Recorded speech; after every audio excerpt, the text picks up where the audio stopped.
In the heart of Umuaka village, where the sun kissed the red earth every morning and the roosters crowed like they owned the place, lived a man named Obi. He was a hard-working farmer, tall and strong, with a laugh that could fill the entire compound. Obi had a daughter named Ada, just turning 16, with skin like polished ebony and eyes that sparkled like stars in the night sky. Ada was the kind of girl who helped everyone, fetching water for the elders, sharing her mangoes with the neighbor kids, and singing songs that made the village feel alive. Obi's wife, Ada's mother, had passed away when Ada was just a baby, from a fever that swept through the village like a thief in the night. Obi raised Ada alone, teaching her to read from old books he traded for at the market, and telling her stories of ancestors who walked with spirits. Life was simple but good. The villagers loved Ada. They called her the flower of Umwaka because she bloomed with kindness wherever she went. But Obi was lonely. One market day, he met Ngozi, a widow from a neighboring village.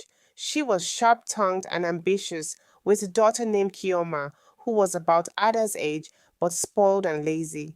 Ngozi saw Obi's fertile farm and his respected status, and she charmed him with sweet words and home-cooked jollof rice. Before long, they married in a colorful ceremony, with drumming and dancing under the full moon. At first, things seemed okay. Ada welcomed Ngozi and Chioma, sharing her room and her chores. But whispers started in the village. Ngozi's eyes are too hungry, the elders said. Ada didn't notice. She was too busy dreaming of becoming a teacher one day. Little did she know, the storm was brewing. As months turned into years, Ngozi's true colors began to show, like a snake shedding its skin. She favored Kioma endlessly, giving her new wrappers to wear, while Ada mended her old ones. Kioma is delicate, Ngozi would say. She can't scrub the pots like you. Ada, Obi, busy in the fields harvesting cassava, didn't see the small cruelties, the extra chores piled on Ada, the stolen portions of food, the sharp slaps when no one was looking. Ada bore it all with a smile, thinking it was just adjustment. But deep down, it hurt. She missed her mother's gentle touch, the way she'd braid her hair and whisper, "You're strong, my Ada." Now, Ngozi's words were like thorns. "You're too plain, Ada. Kioma has the beauty to marry well." Chioma, encouraged by her mother, teased Ada relentlessly. "Look at your rough hands from all that work. No boy will want you." One evening, as the family sat around the fire, eating fufu and egusi soup, Obi announced big news. "I've been saving, and soon Ada will go to the city school. She'll learn and come back to teach our children." Ada's heart soared. Her dream. But Ngozi's face darkened like a rain cloud. Later that night in their hut, she hissed at Chioma, "That girl gets everything. The farm, the money, it should be yours." Jealousy festered in Ngozi's heart. Why should Ada, not even her blood, shine so bright? Ngozi had her own secrets. Back in her old village, she dabbled in dark juju, consulting herbalists for potions to bend fate. Now those old ways called to her. She began sneaking out at night, meeting a shadowy figure under the baobab tree, an old witch doctor named Ize. "I need power," she whispered. Ize grinned, his teeth yellowed from cola nuts. "Power comes with a price." The village buzzed with rumors of strange happenings, missing chickens, eerie howls in the wind. Ada felt a chill, but shrugged it off. Oh, if only she knew what was coming. The drama was just heating up, emotions running high as betrayal loomed. Obi's health started failing mysteriously. He coughed endlessly, his strength ebbing like the river in dry season. The village healer shook his head. "It's no ordinary sickness." Ada nursed him day and night, boiling herbs and praying to the ancestors. Ngozi pretended concern, but her eyes gleamed with calculation. With Obi weak, she controlled the household, selling off bits of the farm secretly. One fateful night, as thunder rumbled overhead, Ngozi slipped out to meet Eze again. I want Ada gone, she said, her voice trembling with rage. She's stealing my daughter's future. Ada laughed lowly. Gone how? Dead? Or something more creative? Ngozi hesitated, then leaned in. Turn her into something harmless, a goat perhaps, so she wanders away, forgotten. Ez's eyes widened. A goat? Bold. But why a goat, Ngozi? She smirked. Goats are common here. No one will notice one more. And you won't believe this, but Ada's mother once cursed me in her dying breath, saying I'd reap what I sow. Turning her daughter into a beast, it's poetic justice. The truth spilled out. Years ago, Ngozi had been Obi's first love, but she left him for a richer man who died young. Ada's mother was her rival, and Ngozi blamed her for stealing Obi. Now, with Obi ill from a poison Ngozi slipped in his food, she saw her chance for revenge. Eze prepared the potion, a vile mix of roots, snake venom, and whispered incantations. Mix it in her drink, he said. By dawn she'll be bleating. Back home, Ada slept soundly, dreaming of school books and laughter. The emotional weight pressed on, her father's fading light, her stepmother's cold stares. But the entertainment was in the village life, market days with friends gossiping, children playing football with rolled up rags. Yet darkness crept closer, making hearts race. Dawn broke with a golden hue over Umuaka, but for Ada it was the start of horror. Ngozi stirred the potion into Ada's morning pap, smiling sweetly. Eat up, child. You need strength for chores. Ada, trusting as ever, swallowed it down. At first, nothing. Then, a burning in her belly like fire ants marching inside. She clutched her stomach, crying out, Mama Ngozi, help! But Ngozi just watched, eyes cold. Kioma giggled from the corner. Ada's skin prickled. Her fingers fused into hooves. Her body shrank and fur sprouted. In minutes, where Ada stood was a small white goat, bleating in terror. What have you done? The goat's eyes seemed to plead, but only bleats came out. Ngozi laughed triumphantly. Now, you're nothing but livestock. Go join the herd.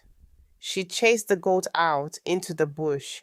The village saw a stray goat wandering, but no one connected it to missing Ada. Obi, too weak to notice, asked feebly, Where's my Ada? Ngozi lied. She ran away to the city, ungrateful girl. The drama peaked. Ada's fear, Ngozi's glee, Kioma's complicity. Emotions surged. Betrayal stung like a scorpion. Loss tore at the heart. But wait, this is just the beginning. If you're hooked, and I know you are, hit subscribe now for more tales like this. Don't miss the twist ahead and tell me in the comments, where are you watching from? Let's connect. Subscribe and comment now. As the goat Ada fled into the forest, her mind raced. How can this be real? I must find help. The entertaining part. She encountered village animals with their own personalities, a wise old rooster, a sneaky fox. But realism grounded it. Hunger gnawed, Ton scratched her new form. Days blurred into a nightmare for Gold Ada. She grazed on bitter leaves, dodging dogs and children throwing stones.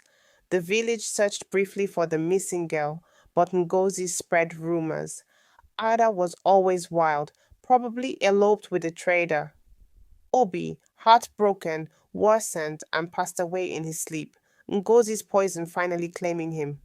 The funeral was lavish, funded by selling more land, with Ngozi playing the grieving widow. Goat Ada watched from the bushes, bleating mournfully as her father's body was buried. Under the mango tree he loved, tears would have fallen if goats could cry. Father, I'm here, she thought, but only echoes answered. Kioma, now the heiress, strutted in new clothes while Ngozi plotted to marry her off to a wealthy chief. But Ada wasn't alone. In the forest, she met an old herbalist named Ikena, who lived as a hermit. He noticed the goat's unusual behavior, following him, staring with human eyes.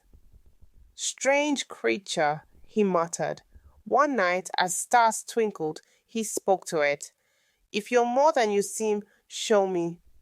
Ada nodded her head vigorously, stamping hooves in patterns. Ikena's eyes widened. Juju, who did this to you? Through gestures, yes, no head shakes, Ada communicated her story. Ikenna, wise in ancient ways, vowed to help. We'll reverse this, but it won't be easy. The why behind it, we must uncover. The emotional depth hit hard. Ada's isolation, her longing for humanity, drama built as Ngozi's. Schemes unfolded back home, entertaining twists, forest adventures like evading hunters, realistic, the harshness of survival, the village's quick forgetfulness. Ikenna brewed counter potions, testing on Ada. Some made her sick, others temporarily gave her a human voice for moments, enough to whisper, Ngozi, jealousy, inheritance. Ikenna pieced it together. Your stepmother wants the farm for Kioma, but there's more. I sense a deeper secret. Sneaking into the village at night, Goat Ada and Ikenna eavesdropped on Ngozi. In her heart, she confessed to Kioma, I turned Ada into a goat not just for the land. You won't believe why, because she's not Obi's daughter. I am her real mother. The shock. Ngozi revealed she bore Ada out of wedlock with Obi years ago, abandoned her to marry another, then returned when her husband died. Ada's mother was actually a kind aunt who raised her. Ngozi turned her to hide the shame and claim everything. Ada's world shattered. My own mother did this. Emotions overflowed. Betrayal times 10, identity crisis. Ikenna comforted her. Blood doesn't define family. We'll expose her. The plan, gather evidence, rally villagers. Ada and Ikenna recruited help. First, Ada's childhood friend, a boy named Kelechi, who missed her dearly. He found the goat acting oddly and followed it to Ikenna's hut. Ada, is that you? Through Ikenna's translation, they communicated. Kelechi, brave and loyal, joined the cause. Next, the village elder, Mama Nkechi, known for her fairness. She suspected Ngozi's foul play in Obi's death. That woman has darkness in her, she said. They showed her proof, a vial of leftover poison hidden in Ngozi's things, stolen by sneaky Gowat Ada. As weeks passed, Ngozi grew paranoid, seeing shadows. Everywhere, Chioma, guilty, started having nightmares. The story turned emotional. Ada's longing for her old life, Kelechi's budding love, dramatic scenes of narrow escapes from Ngozi's traps, entertaining with humor, Cold Ada knocking over pots in revenge, realistic village dynamics, alliances formed over shared palm wine. With allies assembled, they planned the big reveal at the village meeting under the Iroko tree. But Ngozi struck first. She consulted Eze again for stronger magic to banish the goat forever. Eze, greedy, demanded more payment. Goat Ada, overhearing, led a daring raid on Eze's shrine, destroying potions with her hooves. Chaos ensued. Fire sparked. Spirits, or were they hallucinations, wailed. Ikenna used the distraction to steal the reversal herb. Emotions peaked. Ada's fear of permanent transformation, anger at her biological mother's cruelty. Drama in high gear, chases through the market, villagers whispering. Under a full moon, Ikenna performed the ritual. Ada drank the antidote, her body convulsing as fur receded, limbs stretched. It burns, she screamed, human voice returning. By dawn, Ada stood tall, weak but herself. Tears flowed, joy, relief, sorrow for lost time. Kelechi hugged her. I knew you'd come back. Mama Nkechi nodded. Now, justice. Ngozi, sensing trouble, prepared to flee with the farm deeds. But Kioma, torn, confessed to Ada privately. I didn't know the full truth. Forgive me. Emotional reconciliation began. At a meeting, Ida revealed all her transformation, Ngozi's secrets, the poison. Villagers gasped, witchcraft!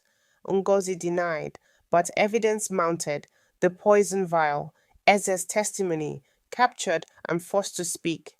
The why shocked everyone. Ngozi's maternal betrayal for greed and shame. You won't believe it, Ada said, but she did it to erase me, her own blood. Ngozi broke down weeping. Drama exploded. Shouts, tears, entertaining climax. Ngozi's dramatic escape attempt foiled. Ngozi was banished, stripped of everything. Kioma, redeemed, stayed with Ada as sisters. The farm thrived under Ada's care.